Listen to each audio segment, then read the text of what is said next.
ہمارے ایک دوست کا واقعہ ہوا, وہ بیگم اتنی بولڈ تھی نا, وہ شادی ہوئی ہے تو وائف نے پہلے کہہ دیا ایکچولی میں دل میں کوئی بات نہیں رکھتی, آپ میری پسند نہیں ہو.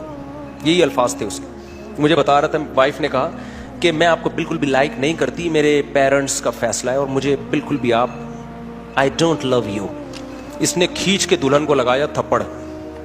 غلط کیا اور کہا کہ جب تو پسند نہیں کرتی تھی تو شادی سے پہلے بتاتی نا, میرا ٹائم برباد کیا. دو دے دنادن, پتہ نہیں پولیس آئی ہوگی نہیں آئی ہوگی, بہرحال طبیعت سے اس کو مارا. تو بعد میں پھر ان میں طلاق ہوئی ہے.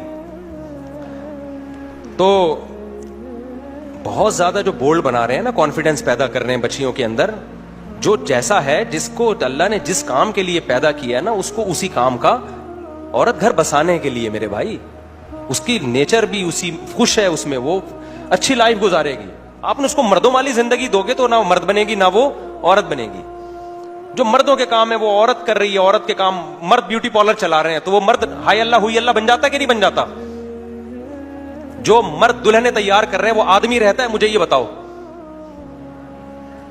میں نے اپنے گھر والوں سے پوچھا کہ یہ بیوٹی پارلر جو مرد چلا رہے ہیں تو خواتین کیسے اتنے آرام سے وہاں جا کے بیٹھ جاتی ہیں؟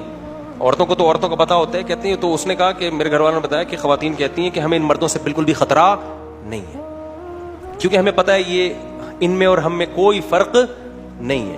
تو جو مرد عورتوں والے کام کرے گا وہ عورت جیسا بن جائے گا, اور جو عورت مردوں والے کام کرے گی نا تو اس میں بھی عورت پنا نہیں رہے گا. تو آدمی کہے گا کہ میں نے شادی عورت سے کی تھی, یہ نکلی کیا؟ یہ تو آدمی نکلی ہے.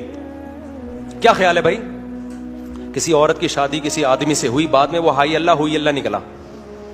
بات بات پہ کہتے ہیں ہائی اللہ بیگم چائے تو بنا دو, ہائی اللہ تم یہ کیا کر رہی ہو. عورت کہے گی تو آدمی پہ آ گیا, آدمیوں کی طرح بات کر. پھر وہ میک اپ کے اس پہ بیٹھا ہوا ہے, گھنٹوں گھنٹوں بال بنا رہا ہے, پاؤڈر لگا رہا ہے, تو عورت کو اچھا لگے گا وہ آدمی؟